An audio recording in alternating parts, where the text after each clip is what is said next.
नमस्कार मित्रांनो, आजच्या व्हिडिओत आपण पाहणार आहोत तक्रार पेटीबाबत अहवाल लेखन व इतिवृत्त लेखन कसे करावे। विद्यार्थी सुरक्षा व भौतिक सुविधा विकसन समितीमध्ये आपण आपल्या शाळेत तक्रार पेट्या बसवलेल्या आहे, त्याचे देखील अहवाल लेखन आपल्याला दप्तरी ठेवायचे आहे।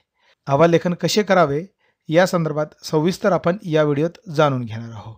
मित्रांनो, आपणास जर या तक्रार पेटी अहवालाची PDF किंवा वर्ड फाईल हवी असेल तर डिस्क्रिप्शनला जी लिंक दिली आहे त्यावरून आपण हे प्राप्त करू शकतात।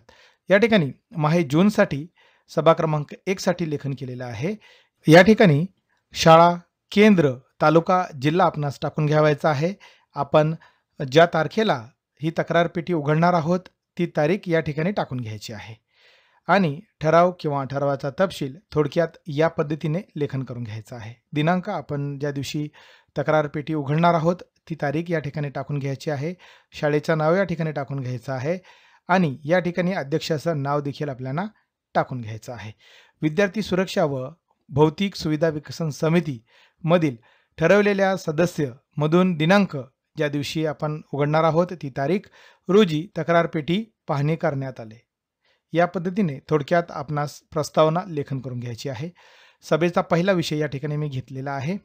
विद्यार्थी सुरक्षा व भौतिक विकसन सुरक्षा समिती मार्फत ठरविलेले सदस्य यांना मार्गदर्शन करणे। पेटी उघडण्याच्या आधी काही चर्चा करण्यात आली आणि मार्गदर्शन करण्यात आले, त्याचा हा ठराव लेखन केलेला आहे। शाळेतील विद्यार्थ्यांच्या सुरक्षितता, भौतिक सुविधा व एकूणच शालेय वातावरणासंबंधी कोणत्याही अडचणी मुलींच्या बाबतीत तक्रारी किंवा सूचना विद्यार्थ्यांकडून मिळाव्यात व त्यावर वेळेत कार्यवाही व्हावी यासाठी शाळेमध्ये तक्रार पेटी किंवा सूचना पेटी शाळेच्या दर्शनी भागात बसवण्यात आलेली आहे। मागील सभेनुसार आजच्या दिवशी तक्रार पेटी उघडण्याचे ठरवण्यात आलेले होते, त्यानुसार तक्रार पेटी उघडण्यात येणार आहे। तक्रारीची नोंद व कार्यवाही आलेल्या तक्रारीची गोपनीय नोंद ठेवावी। तक्रारीचे परीक्षण करून योग्य ती कार्यवाही प्रशासनाच्या सहकार्याने शिक्षक, संबंधित विभाग यांच्या मार्फत करण्यात येईल। दर महिन्याला विद्यार्थी सुरक्षा व भौतिक सुविधा विकसन समितीच्या बैठकीत तक्रारीचा आढावा द्यावा लागेल व कार्यवाही अहवाल देखील सादर करावा लागेल। याप्रमाणे सदस्यांना मार्गदर्शन करून तसा ठराव मंजूर करण्यात आला। या ठिकाणी सूचक अनुमोदक आपणास टाकून घ्यायचा आहे। आणि दुसरा विषय आहे या ठिकाणी शाळेतील तक्रार पेटी पाहणी करण्यात आल्याबाबत।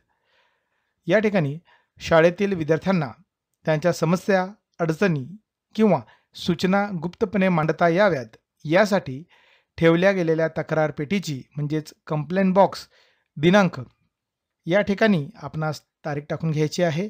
रोजी समिती सदस्यांकडून पाहणी करण्यात आली। तक्रार पेटी नियमानुसार सीलबंद अवस्थेत होती व ती समिती सदस्यांच्या उपस्थितीत उघडण्यात आली। पेटीतून प्राप्त झालेल्या तक्रारींची खालीलप्रमाणे नोंद घेण्यात आली। प्राप्त तक्रारींची संख्या या ठिकाणी आपल्याला ज्याही प्रकारच्या तक्रारी असतील त्यांची संख्या या ठिकाणी नोंद करायची आहे आणि आपल्याला हे दप्तरी ठेवायचं आहे।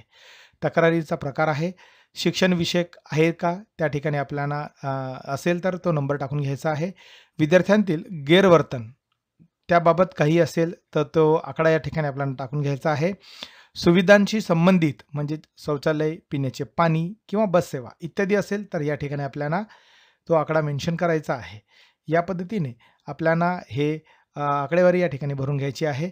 प्रत्येक तक्रारीची गंभीरतेने नोंद घेण्यात आली असून संबंधित विभाग, शिक्षक, प्रशासनाकडे कार्यवाहीसाठी पुढे पाठवण्यात येईल असा निर्णय घेण्यात आला। पुढील काळात तक्रार पेटी प्रत्येक 15 किंवा महिन्याला नियमितपणे तपासली जाईल असा निर्णयही बैठकीत घेण्यात आला।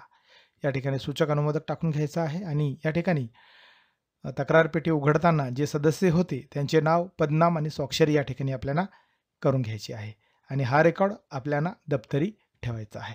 मित्रांनो, आपणास व्हिडिओ आवडला असेल लाईक करा, शेअर करा, सबस्क्राईब करायला विसरू नका। धन्यवाद।